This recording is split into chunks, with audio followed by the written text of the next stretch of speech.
മോദിജിയുടെ വിജയകാരണം Uranus ആണോ പ്ലൂട്ടോയാണോ? കേരളത്തിലെ വളരെ പ്രശസ്തനായ ജ്യോതിഷന്മാരിൽ ഒരാളായ അരയൻകാവ് കലാധരൻജിയുടെ നിരീക്ഷണം എന്താണ്? ഈ കേരള അസ്ട്രോളജി അല്ലെങ്കിൽ നമ്മുടെ ഇന്ത്യൻ അസ്ട്രോളജി അനുസരിച്ച് ശരിക്ക് യുറാനസ്, നെപ്റ്റ്യൂൺ, പ്ലൂട്ടോ ഈ 3 ഗ്രഹങ്ങളെയും നമ്മൾ സ്വീകരിക്കുന്നില്ല.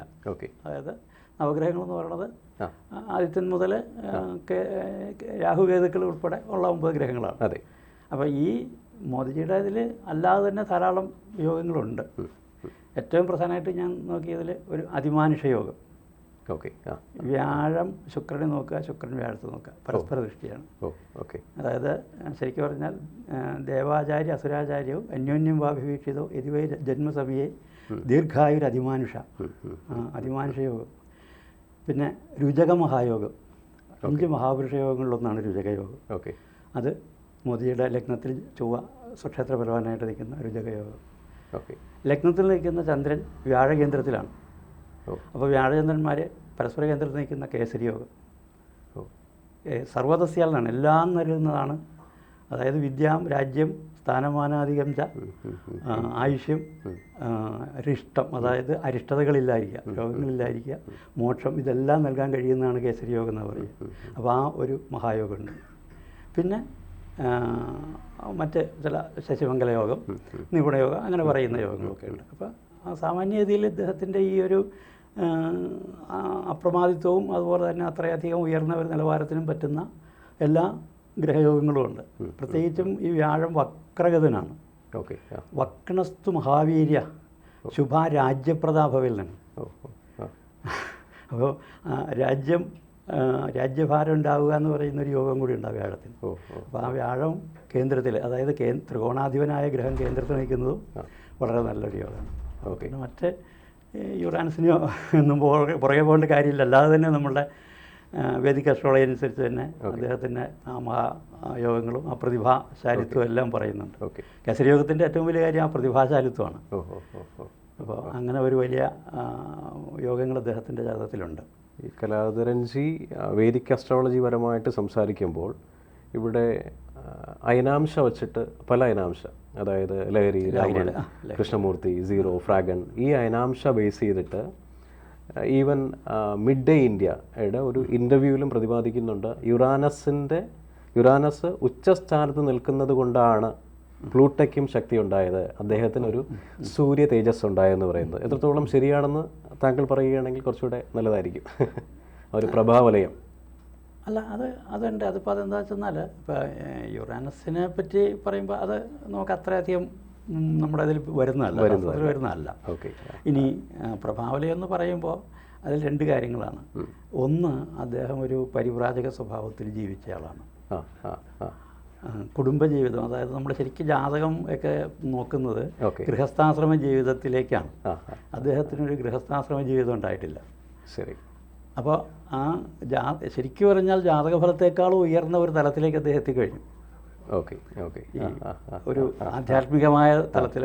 അപ്പോൾ അതുകൊണ്ട് തന്നെ അതിൻ്റേതായ ഒരു പരിവേഷം അല്ലെങ്കിൽ ഒരു ഓറ അദ്ദേഹത്തിനുണ്ട്. പൊതുവെ മറ്റുള്ളവരെ എല്ലാം ആകർഷിക്കാനും ഏത് പ്രഗത്ഭനെ പോലും തൻ്റെ പരിധിക്ക് കീഴടക്കാനും ഒക്കെ കഴിയുന്ന ഒരു ആത്മാശക്തിയൊക്കെ കിട്ടുന്നത് ആ ഓറയുടെ പവർ കൊണ്ട് തന്നെയാണ്. അത് അദ്ദേഹത്തിൻ്റെ ആ വ്യക്തി ജീവിതത്തിൻ്റെ ഒരു പവിത്രത കൊണ്ട് തന്നെ കിട്ടിയതാണ്. ഓക്കെ. ഇത്രയും പോസിറ്റീവ് ഓറയുള്ള, അതായത് ലോകരാജ്യങ്ങൾ തന്നെ ഉറ്റുനോക്കുന്ന ലീഡർഷിപ്പ് ക്യാപ്പബിലിറ്റി ഏറ്റവും കൂടുതലുള്ള ഇദ്ദേഹത്തിന് 2024 ശേഷം എന്തായിരിക്കുമെന്നുള്ളത് ഒരു ഇപ്പം ചൊവ്വയുടെ ദിശാകാലമാണ്. അദ്ദേഹത്തിൻ്റെ ഏറ്റവും പവർഫുള്ളായിട്ടുള്ള ആ രുചക യോഗത്തിൻ്റെ ഇത് നൽകുന്ന ഗ്രഹമാണ് ചൊവ്വ. അപ്പോൾ അത് 2028 വരെ ഉണ്ടല്ലോ. അപ്പോൾ ആ കാലഘട്ടത്തിൽ എന്തായാലും അദ്ദേഹത്തിന് കാര്യമായ ബുദ്ധിമുട്ടുകളൊന്നും ഉണ്ടാവാൻ സാധ്യതയില്ല. പക്ഷേ ഇപ്പോൾ ഒരു വിഭാഗം ആൾക്കാർ പറയുന്നത് ഇപ്പോൾ ചന്ദ്രൻ്റെ സ്ഥാനം ഉള്ളത് കൊണ്ട് നീചഭംഗ യോഗം കൂടെ ഉണ്ടല്ലേ? ഓക്കെ. അത് നീചഭംഗ യോഗം വന്നു കഴിഞ്ഞാൽ ഇദ്ദേഹത്തിനുള്ള പോസിറ്റീവായിട്ടുള്ള ബെനിഫിറ്റ്സ് എന്താണ്? ഇദ്ദേഹം ഫേസ് ചെയ്യാൻ പോകുന്ന കോൺസിക്വൻസ് എന്താണ്? അതിൽ നീചഭംഗമുണ്ട്. ചന്ദ്രൻ നീചസ്ഥനാണെങ്കിലും നീചഭംഗം വന്നിട്ടുണ്ട്. ഭാഗ്യാധിപനായ ചന്ദ്രൻ. അതെ. ആ ഭാഗ്യാധിപൻ്റെ ദശാകാലം വളരെ നന്നായിരുന്നു അദ്ദേഹത്തിന്. ഓ ഓക്കെ ഓക്കെ. അത് ആ സമയത്താണ് അദ്ദേഹം ഇന്ത്യൻ പ്രധാനമന്ത്രിക്ക് ആവുന്നത്, ചന്ദ്രദശയിലാണല്ലോ. ശരി. അപ്പോൾ ഭാഗ്യാനുകൂല്യം, ഇപ്പോൾ നീചൻ ആണ് ചന്ദ്രൻ എന്ന് പറഞ്ഞാൽ അദ്ദേഹം ആ സമയത്താണ് പ്രധാനമന്ത്രി ആവുന്നത് തന്നെ. അപ്പോൾ നീചത്വം പറയാൻ പറ്റില്ല. അപ്പോൾ നീചഭംഗം ഉണ്ടെന്നുള്ളത് നമുക്ക് അനുഭവത്തിൽ തന്നെ ഉറപ്പായി. ശരി. അത് കഴിഞ്ഞ് ഇപ്പോൾ ആ രുചക മഹായോഗപ്രദനായ ചൊവ്വയുടെ ദശാകാലത്തിലേക്ക് വന്നു. ഇതിൽ ഒരു ചെറിയൊരു കാലഘട്ടം എന്ന് പറയുന്നത് ഈ കണ്ടകശനി എന്ന് പറയുന്ന ശനി, 4 അനിഴം നക്ഷത്രക്കാർക്ക് 4 ശനി വരുന്ന കണ്ടകശനി എന്ന് പറയുന്നതും. ഏത് നക്ഷത്രം എന്ന് പറഞ്ഞത്? അനിഴം നക്ഷത്രം, അനുരാധ. അതുപോലെ തന്നെ വ്യാഴം ആറ് നിൽക്കുന്നതുമായ ഒരു കാലഘട്ടം, അതായത് കഴിഞ്ഞ 2023 ഏപ്രിൽ മുതൽ 2024 ഏപ്രിൽ വരെയുള്ള കാലഘട്ടം, അതത്ര നല്ലതായിരുന്നില്ല അദ്ദേഹത്തിന്. ഓക്കെ. ഒരുപക്ഷെ അദ്ദേഹത്തിൽ നിന്ന് പ്രതീക്ഷിക്കുന്നതിനേക്കാൾ കുറച്ചുകൂടി ഒരു ലോ ക്വാളിറ്റിയിലുള്ള ചില അഭിപ്രായങ്ങളൊക്കെ അദ്ദേഹത്തിൻ്റെ ഭാഗത്തു നിന്നൊക്കെ വരാനിടയായത് ഏതാണ്ട് ആ ഒരു സമയദോഷത്തിൻ്റെതാണ്. ഇപ്പോൾ വീണ്ടും ആ വ്യാഴം 7ലേക്ക് വന്നു. ഇദ്ദേഹത്തിൻ്റെ ഏറ്റവും ബലവാനായിട്ടുള്ള ഒരു ജാതകത്തിൽ ഏറ്റവും ബലവാനായിട്ടുള്ള ഗ്രഹമാണ് വ്യാഴം. ആ വ്യാഴം 7ലേക്ക് വന്നു. അപ്പോൾ അതുകൊണ്ട് ഇനിയിപ്പോൾ അദ്ദേഹത്തിന് കാര്യമായ പ്രശ്നങ്ങളുണ്ടാവില്ല. പിന്നെ വരാവുന്നെന്ന് പറയുന്നത് ഇപ്പോൾ ശനിയുടെ അപഹാരകാലമാണ് ചൊവ്വാദശ. അതെ. ആ ശനിയാണെങ്കിലും ഇദ്ദേഹത്തിൻ്റെ അനിഴ നക്ഷത്രത്തിൻ്റെ നാഥനാണ്. അതെ അതെ. ജാതകത്തിൽ 10ലാണ് നിൽക്കണമെങ്കിലും ഭാവം കൊണ്ട് ചിന്തിക്കുമ്പോൾ 11ലേക്ക് വരിക ശനി എന്ന് പറയുമ്പോൾ ലഗ്നത്തിലേക്ക് ദൃഷ്ടി ചെയ്യുന്നുണ്ട്. കേന്ദ്ര ആധിപത്യമുള്ള ആ ശനി 11ലേക്ക് നിന്നിട്ട് ലഗ്നത്തിലേക്ക് നോക്കുന്നു എന്നുള്ളതും ഒരു നല്ല അതാണ്, ഒരു സംരക്ഷണ വലയം ഉണ്ടാക്കാൻ കഴിയുന്നതാണ്. അത് കഴിഞ്ഞ് വരുന്ന ബുധൻ മറ്റുണ്ടെങ്കിലും വക്രമൂഢ്യാണ്, വക്രസ്ഥനാണ്, വക്രഗതനാണ്, ഉച്ചബലവാനുമാണ്. അപ്പോൾ അതുകൊണ്ട് ആ ബുധൻ്റെ അപഹാരകാലവും കാര്യമായ പ്രശ്നങ്ങളൊന്നും ഉണ്ടാക്കില്ല. അതേ സമയത്ത് അത് കഴിഞ്ഞ് വരുന്ന കേതുവിൻ്റെ അപഹാരകാലം വരുമ്പോൾ, ഈ ചൊവ്വാദശയിൽ കേതുവിൻ്റെ അപഹാരകാലം വരുമ്പോൾ ആരോഗ്യപരമായ എന്തെങ്കിലും വിഷയങ്ങളുണ്ടാവും. അത് എത്ര വർഷത്തേക്ക്? അപഹാരകാലം എന്ന് പറയുന്നത് ഒരു 10 മാസത്തേക്കേ ഉള്ളൂ. 10 മാസം. അത് 2026 മുതൽ 26 മെയ് മുതൽ ഒക്ടോബർ വരെയുള്ള കാലഘട്ടം. ഒക്ടോബർ വരെ. അപ്പോൾ നമ്മൾ ഈ ജനനസമയം 11 മണി എന്നുള്ള ഇത് എടുത്തു വെച്ചുകൊണ്ടാണ് നമ്മൾ പറയുന്നത്. അങ്ങോട്ടും ഇങ്ങോട്ടൊക്കെ മാറ്റം വരുമ്പോൾ ഇതിനും മാറ്റങ്ങൾ വരാം.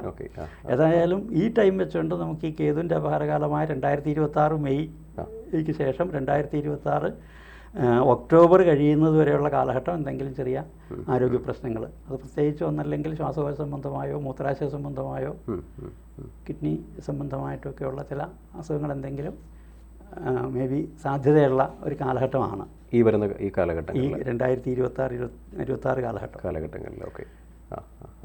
അപ്പോൾ ആ സമയത്ത് ചിലപ്പോൾ ഈ പറഞ്ഞ പോലെ അധികാരസ്ഥാനത്തു നിന്ന് ചിലപ്പോൾ ഒന്ന് മാറി നിൽക്കാൻ ഇടയാകാം, എന്തെങ്കിലും ആരോഗ്യ പ്രശ്നങ്ങളുണ്ട്. ഓക്കെ. അതുപോലെ തന്നെയാണ് ഈ വെസ്റ്റേൺ അസ്ട്രോളജി നോക്കുന്നവരും വേദിക് അസ്ട്രോളജി നോക്കുന്നവരും, അതായത് രണ്ടും ഒരുപോലെ പ്രാക്ടീസ് ചെയ്യുന്നവർ പറയുന്ന ഒരു കൺക്ലൂഷൻ, 1950 സെപ്റ്റംബർ 17-ാം തീയതി ഞായറാഴ്ച ദിവസം ജനിച്ച നമ്മുടെ പ്രധാനമന്ത്രി, ബഹുമാന്യനായ പ്രധാനമന്ത്രി, ഒരു സൂര്യ തേജസ്സുള്ള ആളാണ്. പക്ഷേ 17/10/2027 ഇദ്ദേഹം പടിയിറങ്ങുമെന്ന് പറയുന്നുണ്ട്. അപ്പോൾ പടി ഇറങ്ങുമോ ഇല്ലയോ താങ്കളുടെ നിരീക്ഷണത്തിൽ? ഇപ്പോൾ താങ്കൾ സൂചിപ്പിച്ചു ഇദ്ദേഹത്തിൻ്റെ ആരോഗ്യനില 2026 കാലഘട്ടങ്ങളിൽ ഒക്ടോബർ വരെ. അതെ. അത് കഴിഞ്ഞാൽ 2027 ഇദ്ദേഹം പടിയിറങ്ങുമോ ഇല്ലയോ എന്ന് എന്തെങ്കിലും പ്രതിപാദിപ്പിക്കാൻ പറ്റിയാൽ? 2026 ഒക്ടോബറിന് ശേഷം 27 ഡിസംബർ വരെയുള്ള കാലഘട്ടം ഇദ്ദേഹത്തിൻ്റെ ശുക്രൻ്റെ അപഹാരകാലമാണ് ചൊവ്വാദശയിൽ. ഈ ശുക്രാപഹാരകാലവും അദ്ദേഹം ശുക്രദശയിലാണ് ഈ മുഖ്യമന്ത്രിയാവുന്നത്. ശുക്രദശ അത്ര മോശമായിരുന്നില്ല അദ്ദേഹത്തിന്. അതെ. പൊതുവെ അണിയുന്ന ആൾക്കാർക്ക് ശുക്രദശ അത്ര ഫേവർ ആവാറില്ല. ഓക്കെ. പക്ഷേ ഇദ്ദേഹത്തിൻ്റെ ശുക്രദശയിൽ കാര്യം അതിന് മുമ്പുള്ള കാലഘട്ടങ്ങളൊക്കെ വളരെ അത്ര ഒരു പ്രതിഭാശാലിത്വം തെളിയിക്കപ്പെട്ടിട്ടില്ലെങ്കിലും ആ ശുക്രദശയുടെ കാലഘട്ടത്തിലാണ് അദ്ദേഹം അധികാരത്തിലേക്ക് ശരിക്കും ഈ പാർലമെൻ്ററി ജനാധിപത്യത്തിൻ്റെ ഇത് വരുമ്പോൾ അങ്ങനെയുള്ളൊരു സ്ഥാനത്ത് വന്നാലല്ലേ പറ്റുള്ളൂ. ഒരു പാർട്ടിയുടെ ജനറൽ സെക്രട്ടറി അല്ലെങ്കിൽ അതൊന്നും പോരല്ലോ. ആ ഒരു ലെവലിലേക്ക് വരുന്നത് ശുക്രദശ തന്നെയാണ്. അപ്പോൾ ശുക്രൻ തീരെ മോശക്കാരനാണ് ഇദ്ദേഹത്തിൻ്റെ ജാതകത്തിൽ എന്ന് പറയാൻ നിവൃത്തിയില്ല. പക്ഷെ എങ്കിൽ പോലും ഒരു മാരക സ്ഥാനാധിപത്യമൊക്കെ ഉള്ള ശുക്രനായിട്ടാണ് പറയണത്. അപ്പോൾ അതുകൊണ്ട് തന്നെ അതും നീച അവരോഹിയായിട്ടുള്ള ശുക്രനാണ്. അപ്പോൾ ആ ശുക്രൻ്റെ അപഹാരകാലം കുറച്ചൊരു ഇപ്പോൾ ഈ പറഞ്ഞ കേതുവിൻ്റെ അപഹാരകാലത്തോട് ബന്ധപ്പെട്ട് തന്നെയുള്ള ഒരു അരിഷ്ട കാലഘട്ടം കുറച്ച് ആ ശുക്രദശയിലും വരാം, ആ ശുക്രൻ്റെ അപഹാരകാലത്തിലും വരാം. ഓക്കെ. അപ്പോൾ 2027 അദ്ദേഹം പടിയിറങ്ങുമോ ഇല്ലേ എന്നുള്ളതിന് കറക്റ്റ് കൺക്ലൂഷൻ നമുക്ക് അല്ല 2026 ലാസ്റ്റ് അദ്ദേഹത്തിനൊരു സമയമോശമുണ്ട്. ചിലപ്പോൾ ആ കാലഘട്ടത്തിൽ അങ്ങനെ എന്തെങ്കിലും ഒന്ന് മാറി നിൽക്കാനുള്ള സാധ്യത ഉണ്ടെന്ന് തന്നെയാണ് ശരി എൻ്റെ നിരീക്ഷണത്തിൽ തോന്നുന്നത്. ശരി 2027 എന്ന് പറയുന്ന ആ ഒരു ഫിഗർ ശരിക്കും ഇതൊരു സാധ്യതയുള്ള സമയം തന്നെയാണ്. Okay okay. അതിൻ്റെ കാരണം ഇതാണ്, ഈ ആരോഗ്യ പ്രശ്നങ്ങളാവാം, അല്ലാതെ മറ്റു തരത്തിലുള്ള ഒരു രാഷ്ട്രീയപരമായ എതിരാളികളുടെ പ്രശ്നം കൊണ്ടാവാനുള്ള സാധ്യത വളരെ കുറവാണ്. ശരി ശരി. ആരോഗ്യപരമായ കാര്യങ്ങളാൽ ചിലപ്പോൾ മാറി നിൽക്കാനുള്ള സാധ്യതയുണ്ട്. ഈ മോദിജിയുടെ ഗ്രഹനില എടുക്കുമ്പോൾ അതിൽ ഏറ്റവും പവർഫുള്ളായിട്ട് നിൽക്കുന്ന ഗ്രഹം എന്ന് പറയുന്നത് താങ്കൾ നേരത്തെ പറഞ്ഞതുപോലെ ചൊവ്വ, വ്യാഴം, പിന്നെ ബുധനും ഉച്ചബലവാനാണ്. ഓക്കെ. അപ്പം ഈ ഗ്രഹത്തിൽ ശക്തി ഇല്ലാത്ത ഗ്രഹം ഏതാണ്? അദ്ദേഹത്തിന് ഒരു രീതിയിലും പ്രഭാവലയത്തിലേക്ക് കൊണ്ടുവരാൻ പറ്റാത്ത ഗ്രഹം ഏതാണ്? എനിക്ക് തോന്നുന്നത് ഇപ്പോൾ ഈ ശുക്രൻ്റെ ഒരു പ്രഭാവലയം, ശുക്രൻ്റെ കാര്യമായ ഒരു എഫക്റ്റ് ഉണ്ടെന്ന് പറയാൻ ഒക്കില്ല. ശുക്രൻ ശരിക്കും കളത്രകാരകനാണ്. ആ വിഷയത്തിൽ അദ്ദേഹം വളരെ പുറകോട്ട് പോയി. അപ്പോൾ അതൊക്കെ കൊണ്ട് തന്നെ ആ ശുക്രൻ്റേതായ ഒരു പൂർണ്ണ ഗുണം കിട്ടിയിട്ടുണ്ടെന്ന് പറയാൻ ഒക്കില്ല. എന്നാൽ നല്ല വസ്ത്രം ധരിക്കാനും മോടിയായിട്ട് നടക്കാനും ഒക്കെയുള്ള ഒരു മനോഭാവം ഉണ്ടല്ലോ. അപ്പോൾ ഒരു കലാബോധം അങ്ങനെയുള്ള കാര്യങ്ങളൊക്കെ ശുക്രൻ്റെ ഗുണങ്ങളൊക്കെ അദ്ദേഹത്തിന് കിട്ടിയിട്ടുമുണ്ട്, ഇല്ലെന്ന് പറയാൻ ഒക്കില്ല. പക്ഷെ എന്നാലും കുറച്ച് വീക്കെന്ന് പറയാവുന്ന ശുക്രനാണ് ഇതിൽ. എന്തായാലും വളരെ സന്തോഷം കലാധരൻജി. ഇങ്ങനൊരു ജാതക വിശകലനം എന്ന് പറയുന്ന ഒരു സംഭവത്തിലേക്ക് നമ്മൾ കൺക്ലൂഷനിലേക്ക് വരുമ്പോൾ താങ്കളുടെ ഭാഗത്തു നിന്ന് കിട്ടിയ ഒരു ഇൻപുട്ട് വളരെ വലുതാണ്. വളരെ നന്ദി. സന്തോഷം. വളരെ നന്ദി.